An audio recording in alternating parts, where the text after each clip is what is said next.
Hello everybody and welcome back to Lost in the World. Today we're going to be discussing my Lost Ark account. We're going to have a look at it. We're going to go through my thought process about how I've set up my account, what the next month really looks like with myself and Lost Ark, and why I am making those choices. So without further ado, once she finishes her dance moves, we will get right into it. Okay, so first things first, let's have a look at my account and let's have a look at all my different characters. So my main is my artillerist. He's currently at 1420. I got really lucky. I basically accidentally leveled up a piece of armor that gear owned first time. And that basically got me up to 1420. I spent full pity on leveling up my weapon, and then I ended up just, I don't know why I did it. I was just pretty frustrated that it took a whole pity. Clicked it and it literally leveled it up. So I'm 1420. I've upgraded 2 items. The rest I'm leaving there. And that is exactly where he's going to stay. I'm going to be able to do Valtan with that character day one. And also, I am going to be looking at leveling up my Lance Master, or Glaive, or whatever you want to call her. The reason for that is twofold. I could have leveled up my Gun Lancer, but I actually prefer the Lance Master gameplay. I love the stance switching. She doesn't do huge damage, but she's solid. She's a solid class, and she's fun to play, and I really enjoy playing her. So yeah, I'm going to be pushing my Lance Master all the way to 1415 for day one Valtan. Now, the reason for that is that I want to have 2 characters that can relic artifact farm, or relic accessory farm on day one Valtan, and I'm going to sell everything. Aim is to generate as much gold as humanly possible in that first week, or even just the first few days of Valtan, and hopefully get lucky on a few rolls and make as much gold as possible. Now, as you can see, I've just done a quick calculation on a spreadsheet here on exactly how much gold I generate every single week with the current characters I've got. Now, if you look at this, you can see I've actually got a Paladin at 1340 and another Gun Lancer at 1376. This character is just to farm T1 mats if I ever want to level up a character in the future, but these are the 4 characters I currently play with every single day. The reason for the Paladin to be at 1340 is so he can farm Aureas normal and get a load of mats so that I can eventually push him all the way to the end game. So with my guild, I can play support. And he's going to stay there now because it's not worth the investment to level him up, because if I spend gold and mats there, I'm not spending them on my Lance Master, and I can't get her to Valtan day one. The Gun Lancer is used purely to farm silver, which I don't really need now after the new events. Obviously, they've given a lot of silver, and farm tier 3 mat. Anything that is not bound goes straight to the Lance Master, and I level her up, and that's why I've managed to get to 1382 already. Now, if you look at the gold income, 12,100 is a decent amount of gold, and that's not including anything I sell. All that gold, my base gold level is always 10k. I keep it at 10k. Everything else on top, I'm going to be fully investing in getting the Lance Master up to tier 3. But I'm not going to spend that gold yet. I'm actually going to save as much gold as humanly possible for the last week before Valtan releases.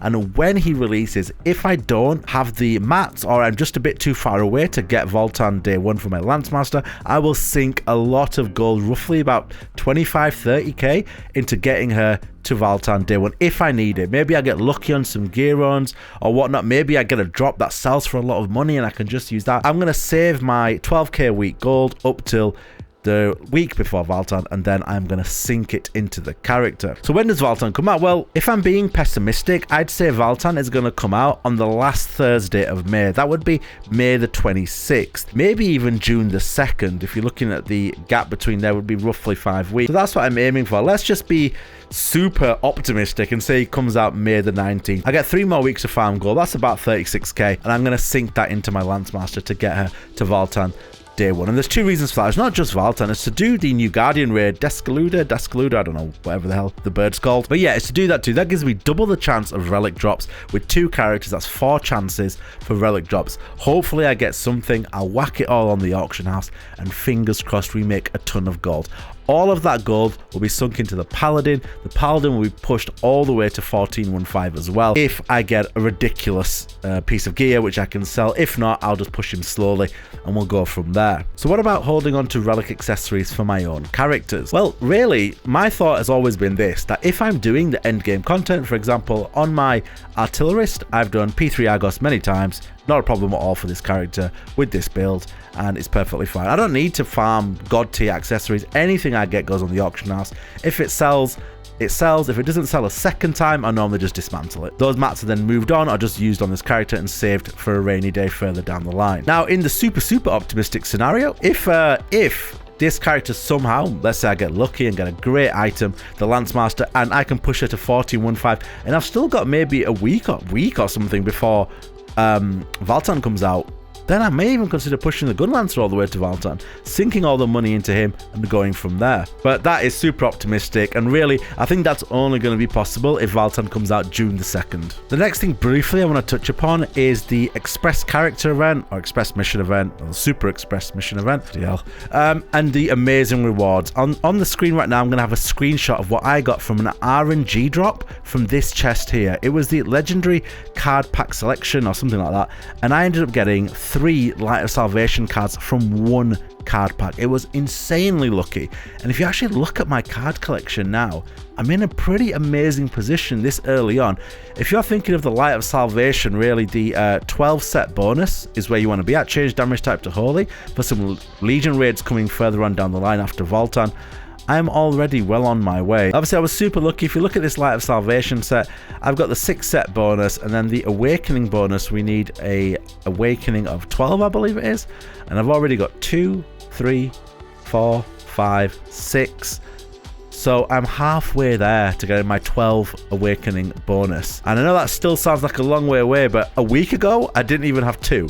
So again, that is something I'm going to be opening as many card packs and praying that I can get as much as possible, as well as doing as many Abyssal Dungeons as possible as well, and hoping for the best. But yeah, do the Express Mission event. Get it finished quickly. It doesn't take long, especially if you, let's say, overlevel your character and then go back in and do the tier 2 Abyss Dungeons.